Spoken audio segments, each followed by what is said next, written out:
Let's go live because they're waiting. Hey everyone, welcome back to AFTV. It's been a good day for Arsenal. 6-0. 4 in the first 20 minutes. You can hear everyone's still outside enjoying it because Arsenal completed pre-season with the Gabriel Jesus hat-trick, 2 for Saka and an Nketiah goal. I no doubt Nketiah would get a goal today. I backed him earlier. Came on, lovely little slip pass from Martinelli just to put it on a plate for him. And Arsenal just completed pre-season in the fashion we hoped they would. Yeah, you know what? It's all good, man. What's that? 7 games in pre-season, 6 wins, just the 1 defeat. And that was, let's face it, that was a second-string side out against Brentford. But yeah, very successful pre-season. Yep. Got the fans hyped up. They definitely have. Now, I'm getting a few comments about audio, so I'm just going to pass it to production to double check, but we'll plough on anyway and just talk about, look, this was the last game before we kick things off. And when I say kick things off, I mean the whole Premier League season. That's the 3rd year in a row that the Premier League have asked Arsenal to open the season. The curtain raiser. Yes, with an away game in London. It was Fulham a couple of years ago. It was Brentford last year, and this year it's Palace. Arsenal needed to go in prepared.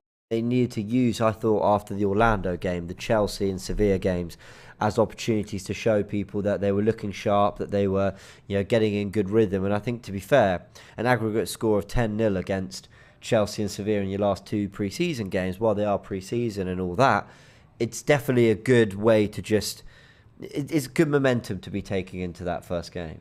Absolutely. I mean, what you're looking for in pre-season,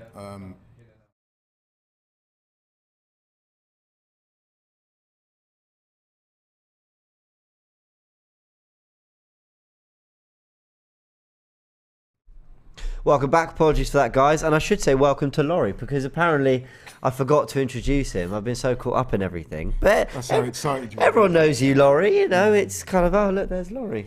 Shout out to everybody watching, man. You know yeah. what I mean? Yeah, it's a great day. It's a great day. I mean, yeah. It couldn't get better, isn't it? It's a nice weather out there. Yeah. Weekend, watch the game, full of optimism, and yeah, it's all good, man. Yeah, absolutely. We did start talking about, what it means, sort of that momentum going into the Palace game, and I've already seen some comments coming through. It's only pre-season, don't go over the top, all that, and I hear that, but I always refer to last summer where the pre-season prep was horrible, and the start of the season was sluggish at best, and I'm being kind, so to see almost a complete reverse this pre-season, you're hoping for a reverse set of first 3 results. Listen, pre-season is very, very important. I mean, the clue is in the name. Pre-season preparation. In a league like this that's so competitive, so intense, you've got to make a good start. Your preparations for the season have got to be spot on. You get your signings in, you have a look at your players, you try out different formations, and you just get the general things right, you know what I mean? So that when the season does kick in, you can hit that ground running. Yeah. In previous seasons, we haven't done that, and it's shown throughout. This season, it's been a very good pre-season. As I was saying before, I think it's 7 games, 6 wins, 1 defeat. Some people might argue, and I hear that the results are not of primary importance, but let's face it, when you're in any competitive sport, results are important. Yeah. Because what that does is that you get a winning mentality, a winning attitude. And also, you're getting a look at which players are making their mark, and we've seen quite a few players have done very, very well. Mm-hmm. So it's an important part of the season, man, not to be under or overlooked. Yeah, I completely agree. Jason's phoned straight in with a comment, says, I missed you guys when you came stateside, but the content was awesome. You think we'll still pick up a couple transfers after the start of the season? Yes, I do, Jason, and thank you. Shame we didn't get to see you out there, but we had a lot of fun, absolutely. Let's get into the meat of that game, because there are 6 goals and we want to do them all justice. And guys, we will be coming later to all the videos you guys are sending in as well, and we're obviously looking forward to hearing what you guys have to say. And it's nice, actually, it's nice to be back doing this, because it really feels like the season's upon us now. That first goal, penalty, I talked about it at half time. He's got into the back of Saka. Saka's won the penalty, or whatever you want to call it. Pen for you? Yeah, yeah. Pen for me. I mean, listen. Yes, Saka knows what he's doing? Oh, absolutely. Yeah. He's what you call, when you say, did he say won the penalty? Yes. That's exactly what he's done. Yeah. But then having said that, what he did is legitimate. Mm-hmm. The guy's gone in there, he's upended him and he's gone down. I mean, Yeah. you know, let's face it, 9 out of 10 strikers are going to do that. Yeah, no, and I it's the agree. defenders at fault. Yeah, and it came from a lovely bit of craft from Odegaard as well, because he was looking to see if the pass for Saka was on. It wasn't. He held on to it a little bit, and a lovely chip pass. And it's nice to see. Listen, Odegaard flourishes in these kind of games, doesn't he? At the Emirates, lovely surface. The sun's out. The fans are in great form, and Arsenal are enjoying a lot of possession. That is sort of prime. What's the word? Prime circumstances for Odegaard to be enjoying his football. But he did still show his quality with that pass. Oh, absolutely, yeah.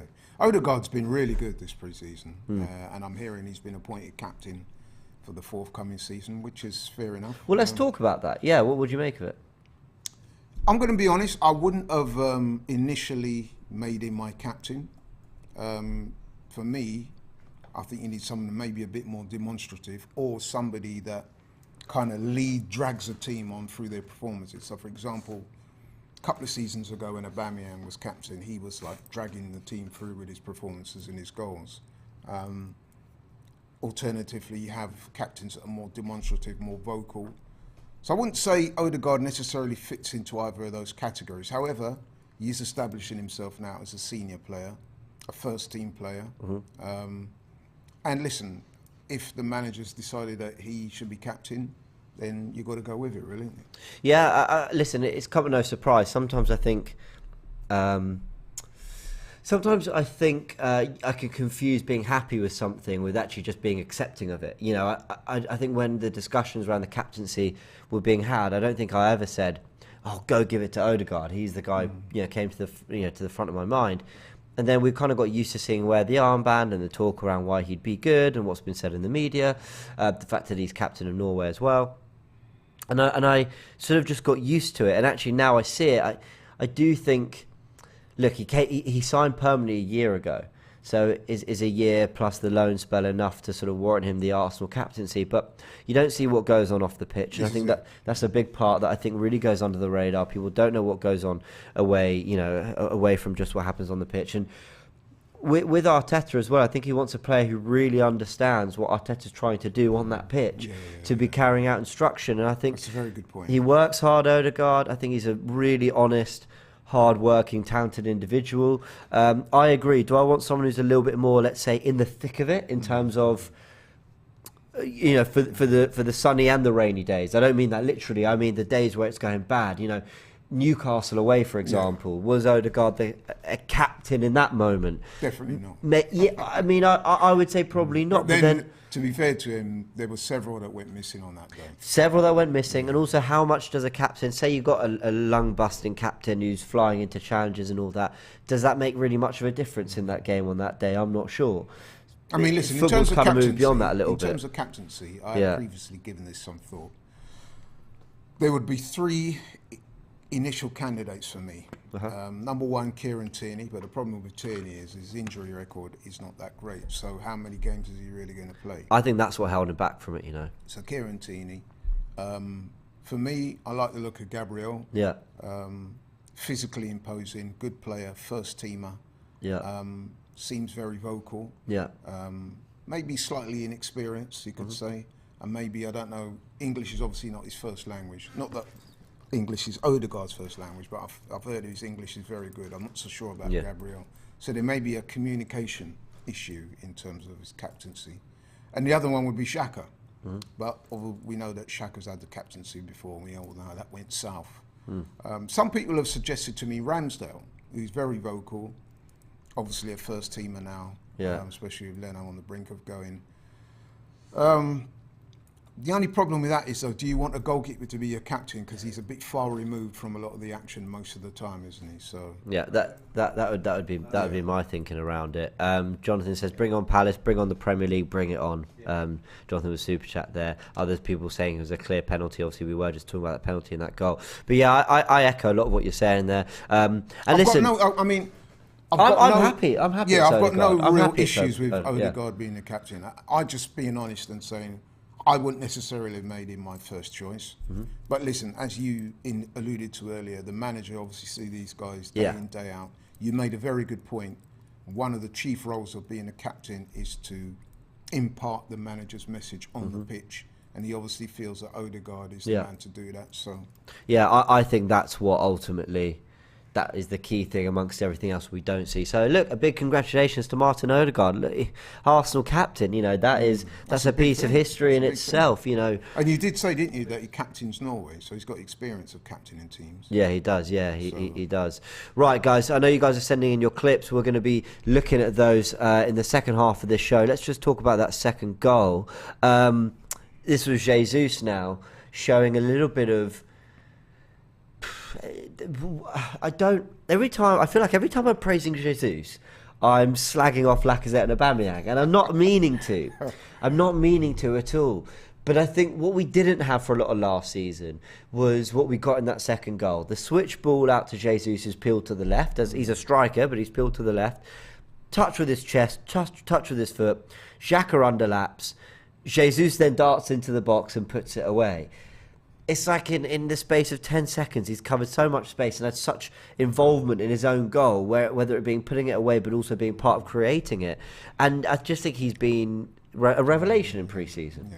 I mean, I would just caution people. I mean, listen, I'm excited about Jesus. Yeah. I wanted him to come to the club. Yeah. And so far, he's over. You know what I mean? Yeah, he's done more in pre-season than I thought he would. Yeah, I agree. Yeah, he's over, like, delivering. But I don't want to, like, put a downer on it, but I just want to, like, rein people in a little bit, because, especially with Aubameyang, man, I mean, his goal-scoring record for Arsenal was phenomenal. Yes, it didn't end the way it should have done, or the way we would have wanted to have done. But nevertheless, Aubameyang's stats are, you know what I mean, right up there with the very best that's represented Arsenal. So I'm not personally going to disrespect the guy. Aubameyang's gone. This is Jesus, hopefully, his era. And so I'm not going to try and draw too many comparisons. Sure. Although inevitably there will be comparisons drawn. So I hear what you're saying. Lacazette, for me, was never really prolific. He may have come to the club with that reputation from France, but I think it was fairly evident quite soon on that he's not your 20-goal plus a season striker. But the way Jesus is looking at the moment, you kind of fast forwarding and thinking that he could be the man. I mean, I know we're going to talk about him later on as well, but what struck me about him straight away is the confidence. I mean, obviously the skill level is off the charts. And I knew he had that in him because I've seen him at City score some really good goals and have some really good moments. But I think the big difference now is that the fact that he will be our main man, a regular starter, if not every week, then most weeks. And he's embraced that, hasn't he? You can see that on him. You know what I mean? He's like shouldering that responsibility and saying, yeah, man, I'm the main man. I'm the main man in town. North London is mine. I'm sure Harry Kane will have something to say about that. But yeah, you know what I'm saying? So he looks like he's embracing that, and the confidence is just emanating from his pores, and he's going to be a big player for us. I can see it. Yeah, I really like that goal because it just showed how complete a player he can be, as I mentioned, from the build-up to then getting in the box and finishing it. I really liked, and apologies to get all tactical insight on you guys here, but I mentioned it at half-time, I really liked Granit Xhaka's involvement in that goal as well, because what Granit did there was Jesus has peeled wide, and when you stretch the pitch, you're leaving space somewhere else. It's a big pitch. So, you know, wherever you gather means that somewhere, you know, the space is being vacated. With Jesus doing that, Xhaka just attacked that space by making a run in beyond, and then the cutback, you know, he hit an area, but well done. You know, he hit the area where the players were gathering, and Jesus put it away. And one thing I would say, sorry to interrupt, is that, and this kind of allude to what you're talking about there, is that Jesus' ball control in those tight situations, I would say, and I'm a massive Aubameyang fan, is even better than Aubameyang. Yeah, I'd say it's I think Aubameyang, better, so far throughout his career, is probably a better natural finisher. Yeah, but in those little tight situations, those little moments where, you know what I mean, he's beating a man and Jesus looks really Jesus good. Proving a very natural finisher at the moment, and maybe a part of his game. I mean, and I just want to touch on Xhaka there a little bit more and give him real credit, because what I liked, you know, as I mentioned, that attacking that space, something that Arsenal haven't done very well, but it wasn't just that one-off. We saw him throughout the game, you know, pulling off to the left like prime Ryan Giggs. I'm joking. Don't get.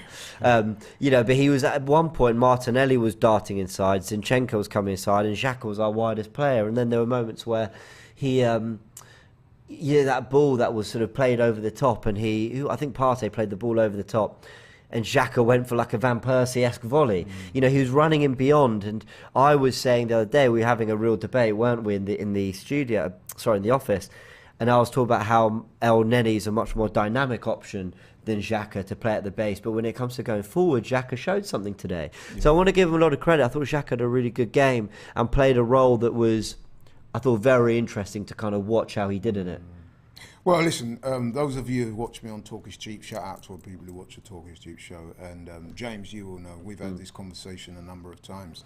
And I actually have said on many occasions that I think Xhaka is a good player. Mm-hmm. He doesn't always get the credit he deserves, in my opinion, from some of the fans, for whatever reason. Yeah, he can be quite a controversial figure. He can be quite a polarising figure. But I'm just basing him on what I've seen of him. And yes, listen, he's made errors in the past. He's done some silly things. He's alienated some of the fan base. But if you actually look at what he brings to the team, I think most people would agree with me. Arsenal with Xhaka in the team are a better team with him in it. Well, I definitely think that's true now of the options we've got. Would it stop me going and getting a Tielemans or another central midfielder? No, it wouldn't. But I understand if I'm making my best Arsenal team now, I think Xhaka's in it. The only way I change my mind is if Tierney miraculously finds the fitness we need him to find and keeps injury free, and then I'd argue then you've got Zinchenko can come inside. But touching on, we talked about Xhaka, we talked about Xhaka in that second goal. I want to talk about his kind of relationship with Zinchenko, because there was something interesting between the way Martinelli would pull wide, Xhaka would get forward, Zinchenko would hold quite deep, very central at times, but then sometimes they'd pivot. It'd just be a complete alternation between Zinchenko then pulling wide, Martinelli coming inside to support, and Xhaka coming deep to get the ball off the defence. And and I saw this great tweet on Twitter. Obviously, that's where you tweet, and they were saying, I don't want to see these rigid formations and 11s that Arsenal play, because it's so clear that we deploy multiple formations in one game. And I thought Arsenal's fluidity today really stood out. I was going, well, 1 minute Zinchenko's here, but now he's doing this. So what is Arteta asking him to do? And the reality is that in different situations, at different moments in the game, they need to be able to adapt to different situations and different approach plays.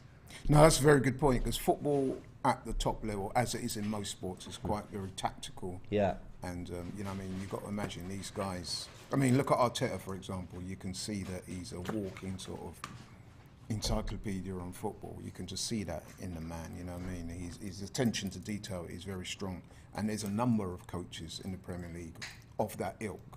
So, yeah, you're right. So when you have such defined structures, you do need to have a little bit of flexibility, and you also need to have players who in that moment can produce things that break that that can break a game up and produce that moment of quality that is kind of where the opposition find it hard to prepare for. Sure, exactly. And people like Gabriel Jesus can do that as well. So. And struggling to prepare, that's one of the things I was thinking. If I'm a Sevilla defender right now, or let's say I'm the Sevilla right winger, right, and I know that the left back I'm up against is Zinchenko, but I wouldn't, do I follow him inside? Do I then hug the touchline when he's there? Is it a case of parking the bus and just, waiting to pick it off when the ball... I don't know. I was watching it thinking this must be a nightmare to pick up, and because Zinchenko's done this for Man City, it's a case of him slotting straight in. You can say the same about Jesus. It's a case of him slotting in and understanding exactly what's being asked of them. And we saw when Arteta was trying to deploy some of these things early on, there were players that just didn't know how to do it. And I understand, it's they're complex things. These are the kind of let's say tactical approaches that result in a Man City winning 4 Premier League titles in 5 years and hitting 100 points, because it's complex, it's difficult, but when the players get it, you can be very impressive, as Arsenal were today, pre-season or not. I'll tell you one thing I've noticed as well, straight away. I've watched pretty much all pre-season games that I could watch. A couple of them wasn't televised. Yeah. But what I've noticed almost straight away is that the dynamism in this team at the moment is much better than I've seen in previous years. So I've got to give Arteta credit for that. He's brought in the personnel that can do that. I mean, we know about Gabriel Jesus with his legendary pressing game. Yeah. But they just look more dynamic, a bit more fitter, a bit quicker. And those little football at that top level, like I said, there's fine margins involved. Yeah. And those little bits, I mean, we saw that against Chelsea the other day. They just looked fitter, more dynamic than Chelsea. Bit, you know what I mean? A bit sharper. Yeah, they did, absolutely. And in those little nanoseconds, man, it makes a big difference. Buzzy. And you could see that Arsenal were a couple of levels above Chelsea in that game. Probably Chelsea, you know, at the end of that game, they probably, when Tuchel and some of his coaching staff watched that game, they probably thought, yeah, you know what, we've got to step our game up, man, because Arsenal, you know. Yeah, that's how it came over to me, anyway. I agree. Name with the super chat says Jesus' positioning reminds me of Ian Wright. Positioning in the box reminds me of Ian Wright. Well, he scored that third goal, didn't he, where Martinelli picked one out the back post. I mentioned at half time that is textbook Jesus. He was doing that for Man City, peeling off at the back post. It was something he enjoyed doing. Scored against Liverpool in a big game in the Premier League back in the spring with that kind of movement. So it didn't surprise me to see that. Bukayo Saka, nothing to really touch on in terms of the goal. Obviously, he took the penalty, fair play to him, stepped up.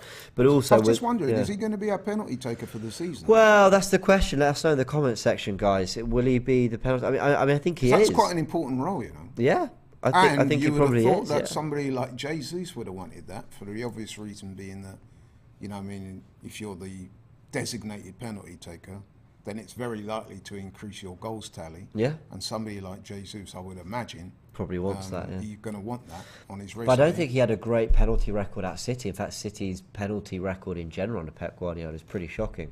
Right. So maybe Saka's just on a roll and they're sticking with it. Although Martinelli took the one against Everton at the end of last season. So I don't know. But look, then he gets the fourth.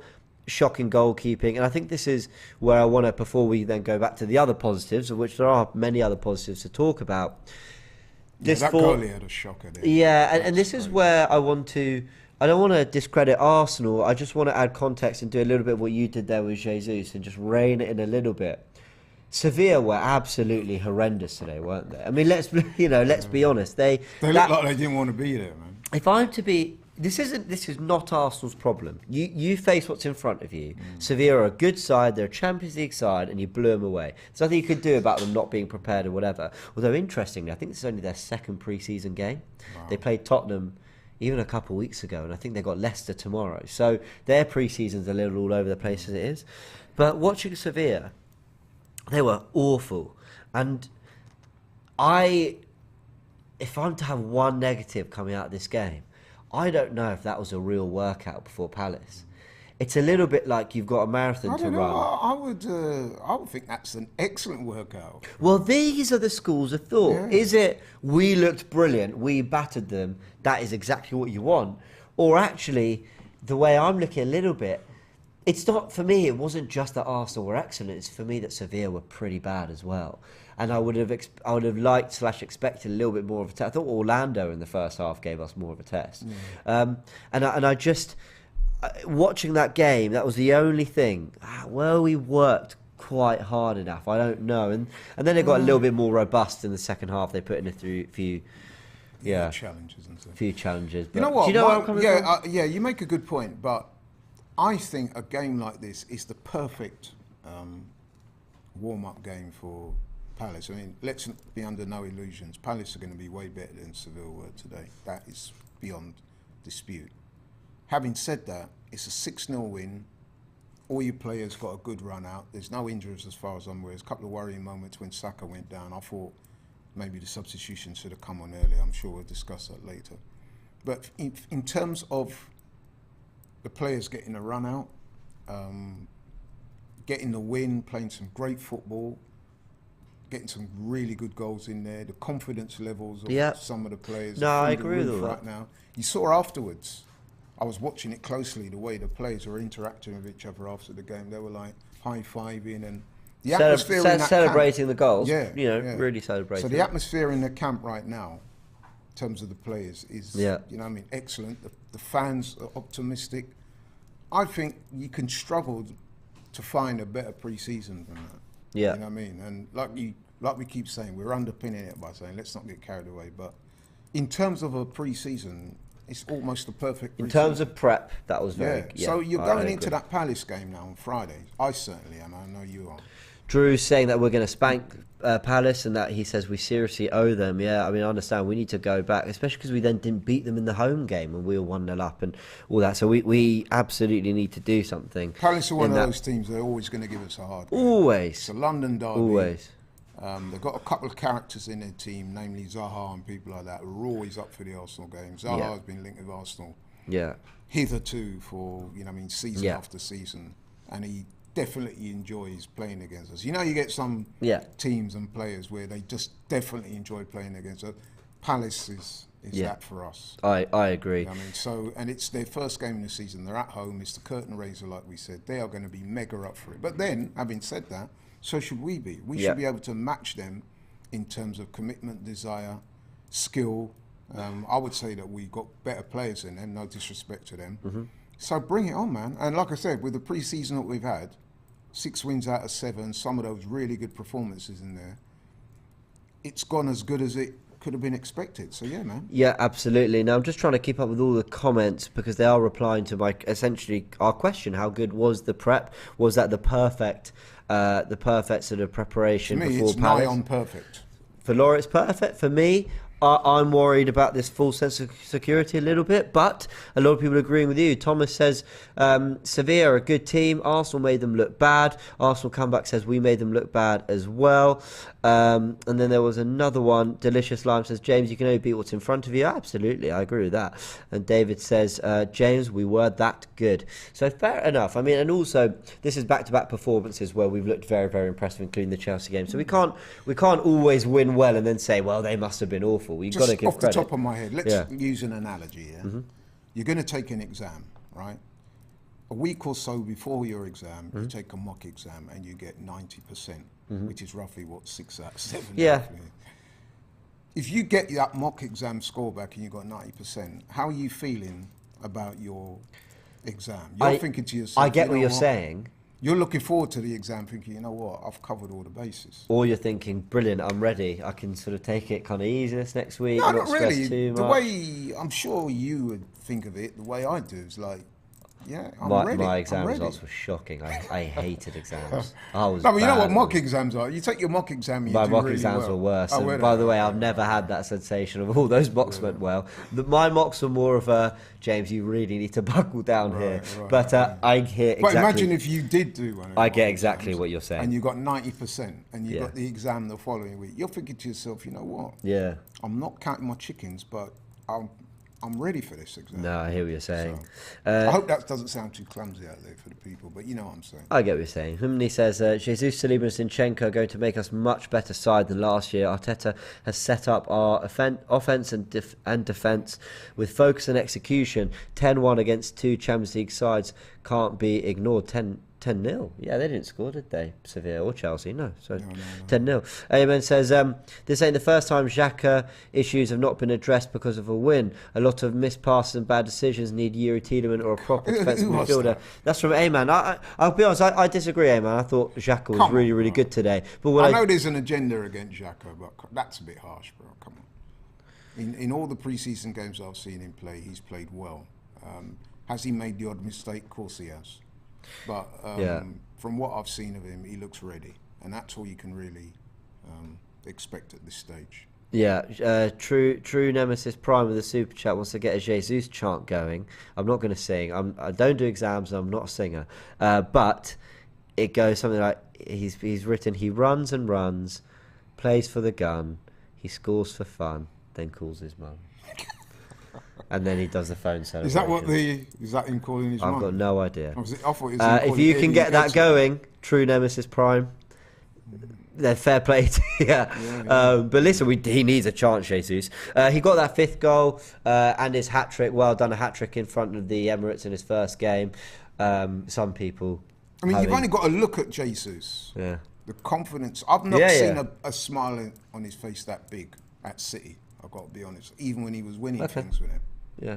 And I don't know if you must have heard the anecdote he's been telling recently of his mum calling him and saying, I've never seen you so happy. Okay, no, I hadn't heard that bit. Yeah, that apparently that's good. That's something he himself has related. Said his mum called him up and said, I've never seen you look so happy. You've got your mojo back. So Oh, good. I think it's been a really good signing. I want to say as well, shout out to Zinchenko, man. I mean, I took a little bit of stick on the Talk is Cheap show a couple of weeks ago because I made a comment to the effect that Zinchenko is a good signing, but not one that necessarily excites me. And a lot of people went in, Sure. As people do, because they weren't listening to everything I had to say. Basically, what I was saying was that Zinchenko has the attributes that will enhance Arsenal as a team. I agree. However, he's not the kind of player that's going to get you off your seat the way Jesus has done, for example. Yeah. But nonetheless, from what I've seen of him so far, he ticks all the boxes. Yeah. He can play. He's got great attitude. He's got experience, and he can play in a few positions as well. Mm-hmm. And listen, he looks like somebody that's going to be assimilated into the unit very quickly. So Yeah. it's a very good signing. Yeah, I agree. And I think we can see that already. He looked from the very, way he started. very good today, I've got to say. All right, guys, I know we've got a sixth goal to talk about and some other bits and bobs, but at this point we're going to put it to you guys and react to your videos and what your thoughts are. So yeah, let's get straight into them because I'm sure people have got some stuff they're excited about talking about. So let's get into them. This is Abraham from North Carolina. What a beautiful game, and enjoyable to see new signings and the gelling of the old folks and the new ones. What a beautiful result in preparation for the new season. Come on, you Gunners. What's up, guys? Javi from the U.S. here. You know, another big test before the start of the season, and we go ahead and win 6-0. And, you know, Sevilla is not a bad team. In fact, they were a lot better than us last season. But what was so interesting to see today was just how many players picked up so many different positions. And that's the epitome of the way that we want to play. And that's, you know, the whole theory behind, you know, total football and positional play theory. It's if one player goes wide and the wide player who occupies that space cuts inside and occupies the space of the previous player. And that fluidity and that constant movement off the ball is what's so difficult to mark. And that's how you maintain possession and you maintain this level of elusiveness that just creates constant combinations. And we saw that when sometimes Xhaka would be wide and Zinchenko would be on the inside, or you see Zinchenko high and wide and Xhaka would drop a bit deeper.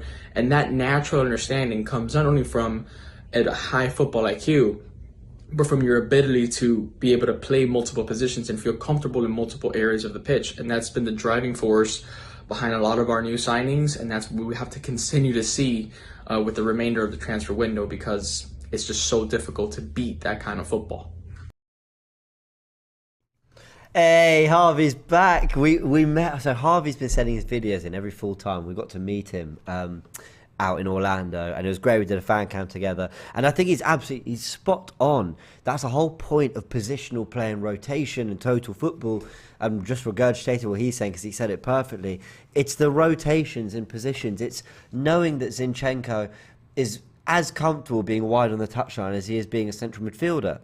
He said Xhaka is happy picking the ball up, you know, from the defence as he is getting forward, and we saw that today. Martinelli can play wide and inside, you know, whether it's making that darting inside run or playing as more of an out-and-out winger.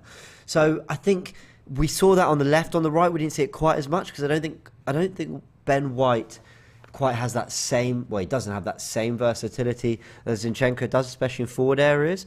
But we saw some really nice sort of patterns forming down the left. And Arsenal, I thought, really used today not only to score 6 goals and play well and, you know, their plan A go, you know, smoothly, but also just to show off a little bit what we can do when we're feeling confident, what it can look like, how we can mix it up. So, yeah, Harvey, spot on there. He is. And let's not underestimate the City and the Pep effect. Both Zinchenko and Jesus have come from City.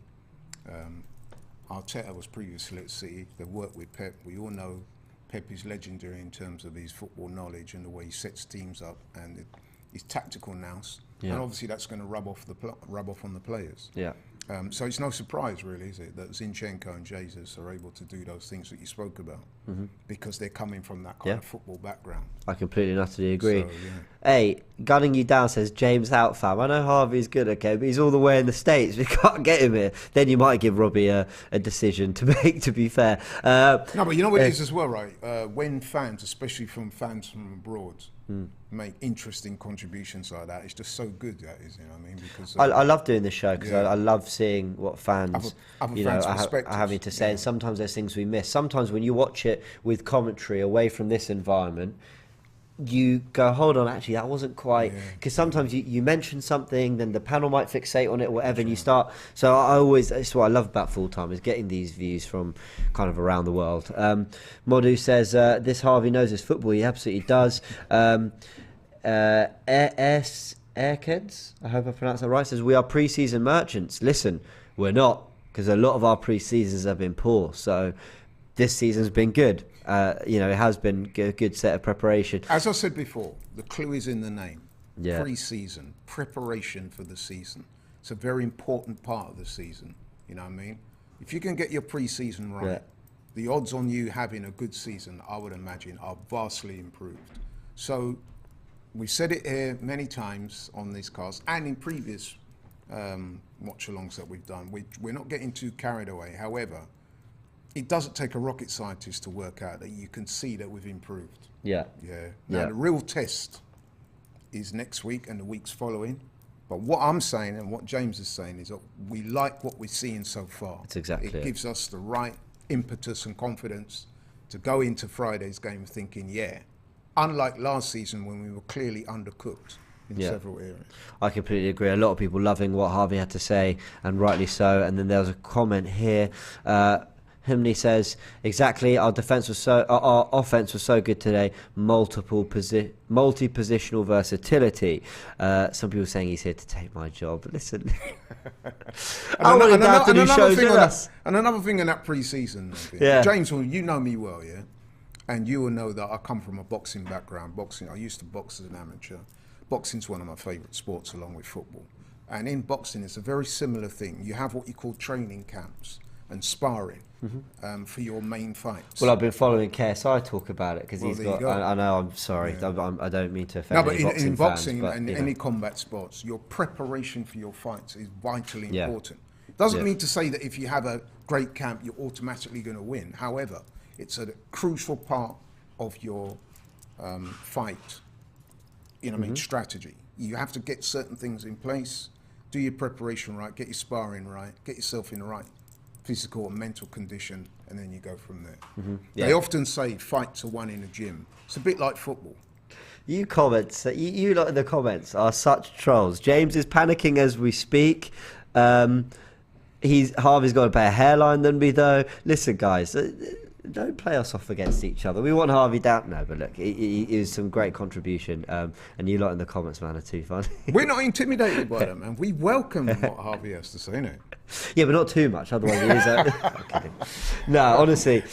We've got more videos coming in. We've got some more to chat about. So let's hear what the other fans are saying. What's up, AFTV? It's Oliver here from Perth in Western Australia. What a game. Gabby Jesus, man, I'm so excited to see this man play in the Prem. He's winning Golden Boot for sure. I don't know, maybe that's a bit too much. But this team is looking exciting. It's looking fluid. Everyone's doing things. Xhaka is getting really forward, which I love to see. He's making great runs. The whole team is playing so well. Zinchenko, I don't know what position he's playing. I'm not sure who's going to win the bet at AFTV, because he was playing in midfield, and then he was playing at left back, and then he was playing in midfield. I don't know where he's playing, but what a performance. I love to see it, and I cannot wait to watch this team play and tear up the Prem. We're going all the way in Europa. We're winning that. We're getting top 4. Come on, you Gunners, and up AFTV. Hi, good day from Cape Town, South Africa. My name is Lee. Just reacting to the final pre-season game before the season kicks off. Obviously, we're in a much better position, seems to be, this season or this time around compared to last year. And that is a very good thing, very positive. The signings have been very positive, very smart. And one thing I just want to say, though, is I feel that we just need some stability. We need some clarity in terms of who the squad is actually going to be going into the new season, with obviously more games. And I think once that's all settled and sorted out, the people that need to leave have left, the people that need to come in have come in.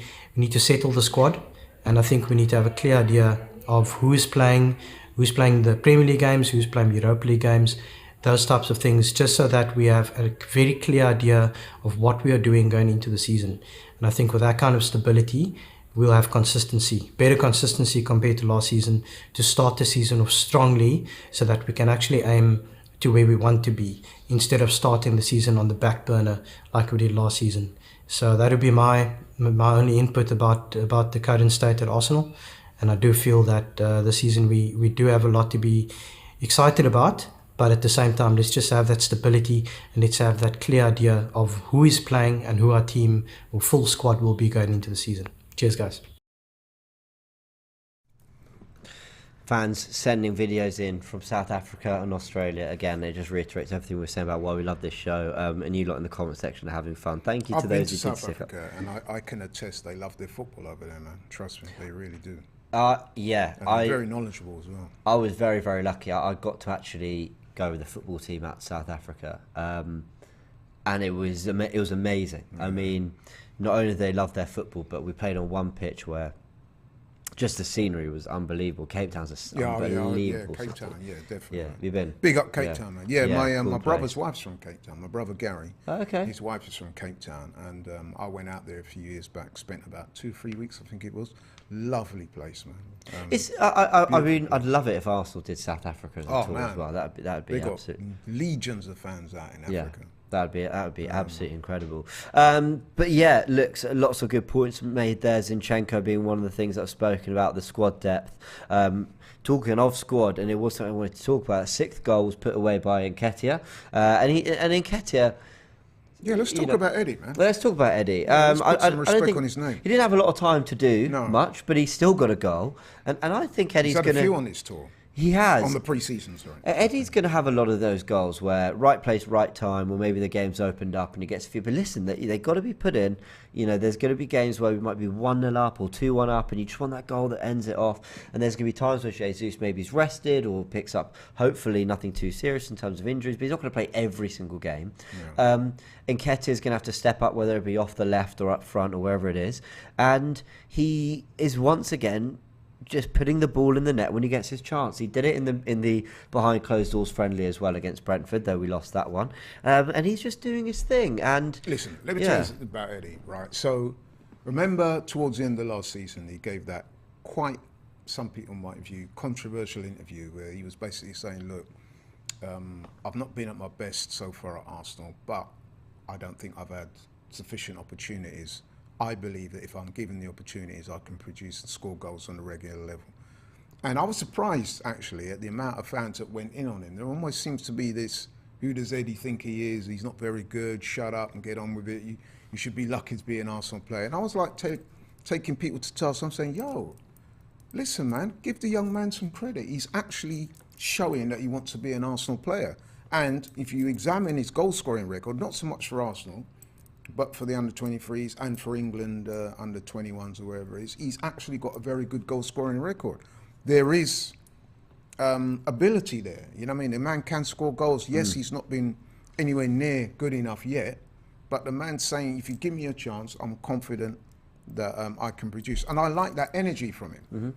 Anyway, since then, towards the end of last season, he was given some starts, and I think he got, was it 5 goals in 10 games or something like that?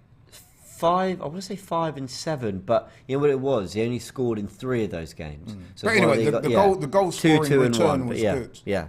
Right? And I saw that and I was quite infused by that, and I thought, you know what? Give this man a chance. And a lot of people, oh, come on, he's not good. When you think of the strikers we've had in the past, he's nowhere near that level. I said, yeah, at the moment, but give him time to grow. Anyway, he got his 5 goals or whatever towards the end of last season, and then obviously we signed Jesus. And I'll tell you what, I think his level's gone up again since then. I think he's one of those that's... sometimes when you get a player like Jesus come in and does what he does, he can bring up the levels of other players. And that's what I'm seeing with Eddie. And also, I'd just like to throw this in, be interested in what you think about this.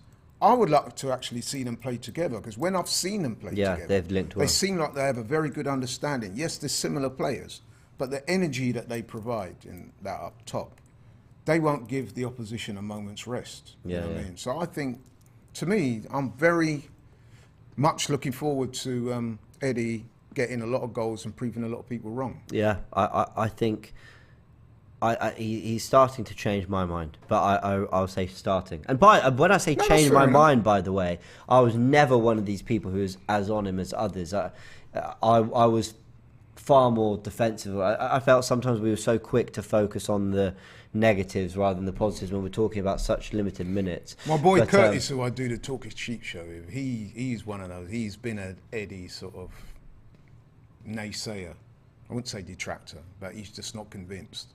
But even he now is starting to say, well, you know what, he's shown me things I hadn't seen previously, so you may be right, Laurie, maybe there is a player in there. Give the man a chance. It's amazing bro. what game time, momentum, bit of trust, bit of confidence, growing. We forget he's young. So yeah, look, hopefully we see more from Eddie. Well done, got the 6th goal. But he was one of the subs that came on very late in the game, and that was something that you, Souls, I think Cecil's mentioning at times as well. You know, Saka goes down injured again. There's a few times he's on the floor holding his ankle. You know, he gets kicked all the time. And, you know, people were saying, listen, Arteta, we get it. After 20 minutes, we knew we'd won the game. You know, we get it. The team looks good. But it's almost like Arteta was maybe trying to get that team used to playing 70, 75 minutes. Because it's only in 5 days' time, 6 days' time, that they're going to be required to actually get through that whole match. And I think, actually, this has just popped into my head. Let me know in the comments if this is true. I think he only made 5 subs, which Well, obviously is now the Premier League allowance. So maybe he was treating it like a Premier League game. Listen, I've been very, very positive up until now, but I do need to say this, yeah? So last season, one of the areas of Arteta's management that I was most critical of was the way he deployed substitutions. Yeah. I've always felt that sometimes he will let games drag and he won't make those substitutions, those impact subs that you want to see. Yeah. Or at least he won't gamble with it. He seems to have a set time to take players off and bring them on, which I've always felt, come on, you know what I mean? You need to be a bit more flexible in terms of substitutions. I've got to say that he did that today.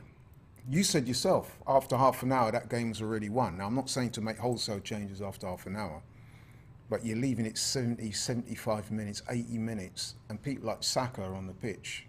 Saka's had a few injuries in the past. He's one of our key players. I think he went down, didn't he, in the 70th minute. And we were all like, we're looking through our hands thinking, because he was down for a while. And previous to that, about 10 minutes before that, hadn't I? Me and you had been saying, look, get the subs on, man, because we've seen what we need to see. We won the game.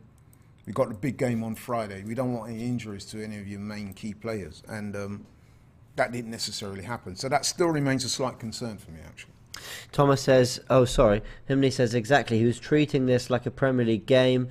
He wanted the best players to feel the burn. We don't sub Saka out at 55 minutes against City and Liverpool. And I think that's what it is. I get what you're saying, but I think he was trying to say, let's act like this is the opening day of the Premier League. But, you know, there's, we obviously know that but it's when not the you're same. 4, 5, 6 up, man, I mean, really... But maybe it's about fitness in the legs. Let me say this, right? Had that have been a Premier League game and we'd have been 4, 5, 6 up, I'm sure you would have made substitutions anyway.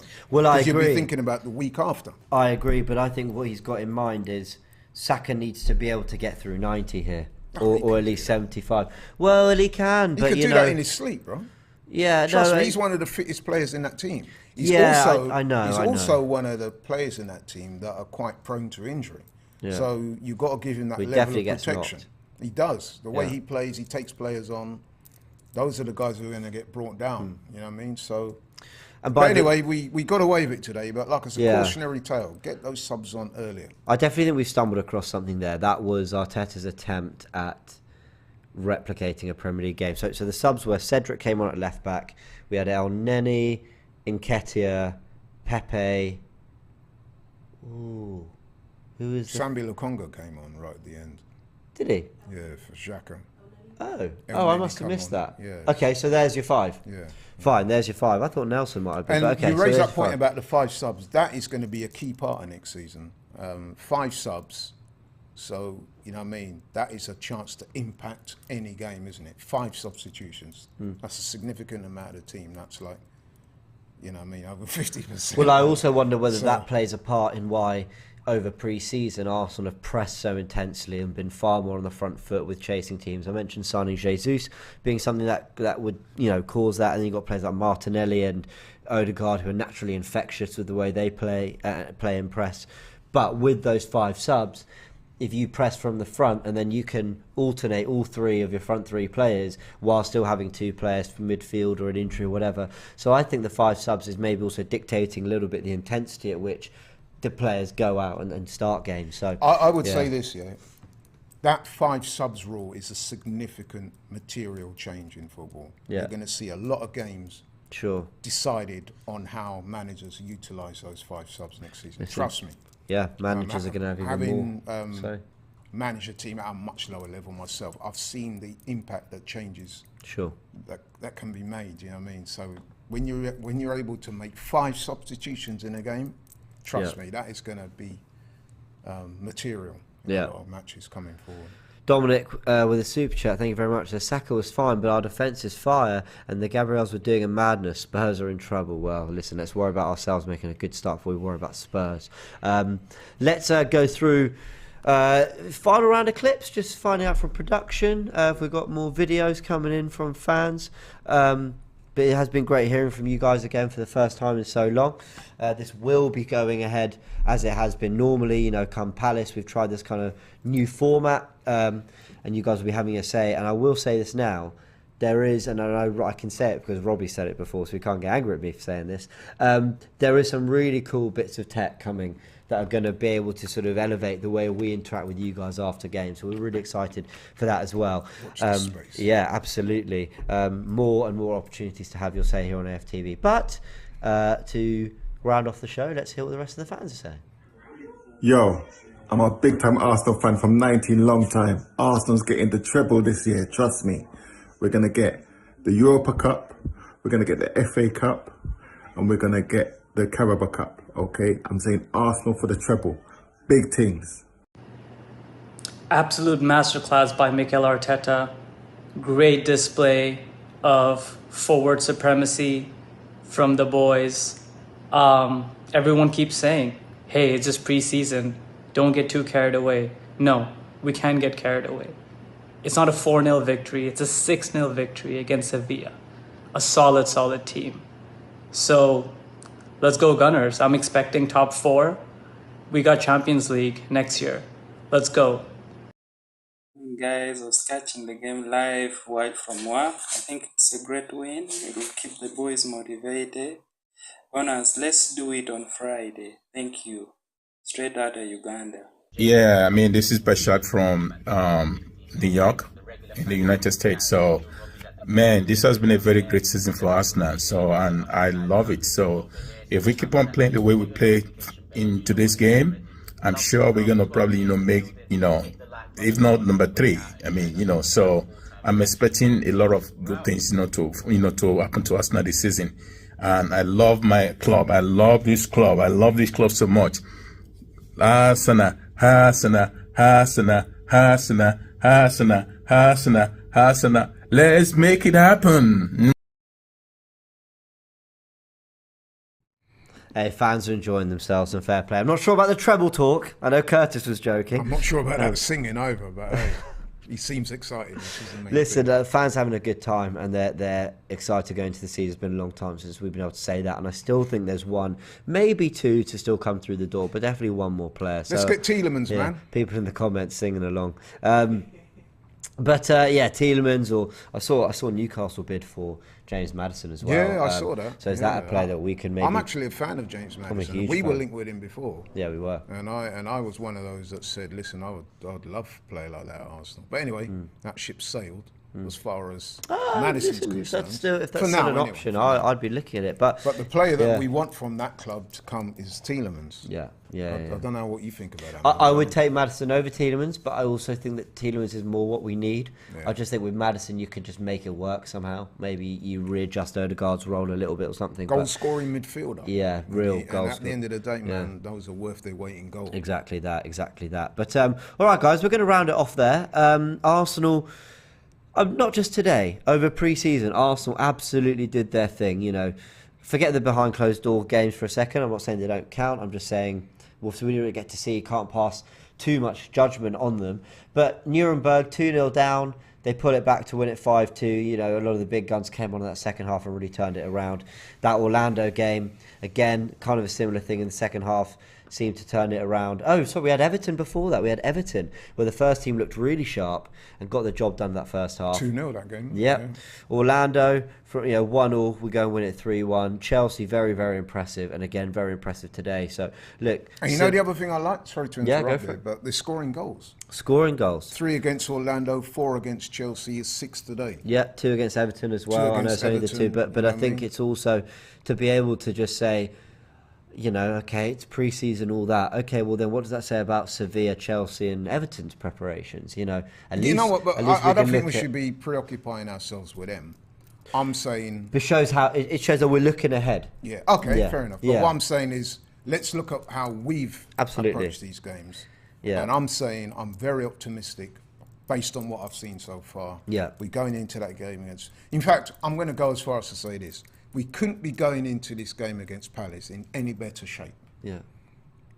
So what happens next Friday is another thing. But as of right now, we couldn't be going in any better shape. Would you agree? In terms of results and how it looks to me. Save your chest, man. Yeah. Stick your chest up. No, bro. I couldn't have asked. The preparation. I don't think I could have asked for. Yeah. So, I don't think I could have asked for a better pre-season. So if it implodes on Friday, that's another matter. Sure. But at least, you know what? If it does implode on Friday, which I don't think it will, at least we're not going to be saying things like, oh, the pre-season, oh, we never got players in. Oh, I get what you're saying, yeah. So I'm going to give Arteta credit and the coaching staff and Edu and all the rest of those guys. You've done your bit. Now it's for the players to rock up on Friday and do theirs. Well, let's hope that come Friday, they're feeling prepped, they're feeling confident, they've got, you know, they've had this, as you mentioned, a very good pre-season under their belt now, and they're going in with a 6-0 win, you know, 10 goals in the last 2 games. And look, other things are going to come into play come Palace. And I know people laugh and they go, oh, what, you guys scared of the night time? Listen, don't tell me that Selhurst Park at 8 p.m. on a Friday night, kicking off the Premier League, is not going to be an absolute, that's the word, cauldron. But Arsenal, big Arsenal, need to be ready for that. And they need to be beyond that. And they need to go, this is why we signed experienced Premier League winners like Jesus and Zinchenko, who will be going, we're really not fazed by Selhurst Park on a Friday. That's what it's got to be. And it's a chance to right the wrongs of that Brentford start only a year ago, where same thing, the Sky cameras are on us, the pundits are there, everyone's talking. What are Arsenal going to deliver after another summer of big spending? And you're right, the preparation is right, so let's now go and follow it up with a performance and a win. Hopefully they do. We're going to be previewing all of that in the coming days, start of next week. I'm looking forward to it. The season's upon us now. That's it. No more prep. That's it. I'm excited. Listen, a lot of fans I spoke to, when they saw the fixture list come out, they were like, oh man, Palace, we never win there, and that's going to be a hard game. We wanted something easy. And I'm like, I hear what he's saying, but you know what? This is a great challenge for the team. Yeah, and like I said, coming off the back of the pre-season that we've had, we should be looking forward to that game. And Palace, don't get me wrong, it is a cauldron.